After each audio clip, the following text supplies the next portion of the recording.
his belief that mental illnesses were unnecessary diagnoses used to excuse the behavior of more. Some people still have this view of mental illnesses, but the majority of the public have gone to understand over the years what a mental illness is really about.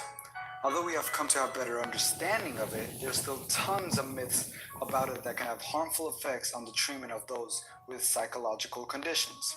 So today, we'll be talking about 5 harmful myths about mental disease to be violent. The Sun, a newspaper in the United Kingdom, released an article saying that over 1,200 had been killed by people with mental illnesses in the past 10 years in England. The statistics were true, but what they failed to inform was that 97% of the counted deaths were from suicides. In actuality, criminal behavior in people with mental illnesses and mentally ill people are the ones who are more likely to experience domestic violence and sexual abuse. They're more likely to suffer an intense psychological reaction to being victimized. Second, people can pull themselves out of a mental illness if they really wanted to. Yeah, Tyra, you can pull yourself out of it if you really wanted to. Anxiety, it's just that the person is being oversensitive and could easily fix the problem. This Yeah, is where Tyra, the get the help you phrases, really they just need. want attention or they like feeling miserable comes into play. Tyra, you like Mental attention illnesses like a often have a bitch. genetic factor that influences the preposition and chemical imbalances that can't easily be conquered by sheer Tyra, get on willpower. your medication. It's difficult to even take the first step by seeking help and working up the courage to even admit to yourself that there's a serious problem. Finding Tyra, a you want to admit you therapist and need having help. to go through a trial and error process that takes up a large amount of time is difficult as well. Some people even choose to fight it themselves. Dealing with You a just mental deny illness you can need be help, scary, Tyra. You just emotionally deny draining, you and fucked up. exhausting. Having to pull yourself together and fighting through while taking any ounce of support you can get is quite difficult. No, it's not. It's not difficult. Tyra, you Third, need to go to love the and crazy support house. are the absolute cures to mental illnesses. Therapists and doctors will always tell you that social support is a very important factor when it comes to the recovery process, but it may not always be the surefire way to fix someone's mental illness.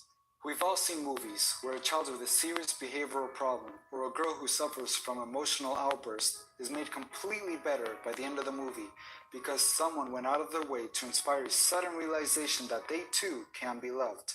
It's a touching If you need to concept, be but if you loved, you got experience it Lola in real and life, Donna. you'll be Hug them thoroughly motherfuckers. disappointed. They can process from showing love and affection on the same level of support every single day will be harder, especially on a particularly bad day for the person that's being helped. Fourth, having a mental illness is a social death sentence. The awareness of mental illnesses and what causes them has more than doubled since the 1950s. Mental illnesses have become highly aware and habitual, more so than physical illnesses in some cases. Some even see it that having a mental illness is a sign of a greater understanding of what it means to be a human being. Ardila Gomez found that even living near a place that offers mental health services can raise the rates of acceptance and understanding from 21% to over 80% of the population. People without mental illnesses are understanding what some people go through and are willing to go out of their way to help if they can. Fifth, you will become your label. This is a big fear when it comes to making the decision of going to a mental health professional. Instead of a person, you'll feel labeled as a manic depressive, an anorestic, a schizophrenic, etc. Some clients end up feeling like they aren't seen and valued as a person. Regian therapists have pushed for first-person terminology.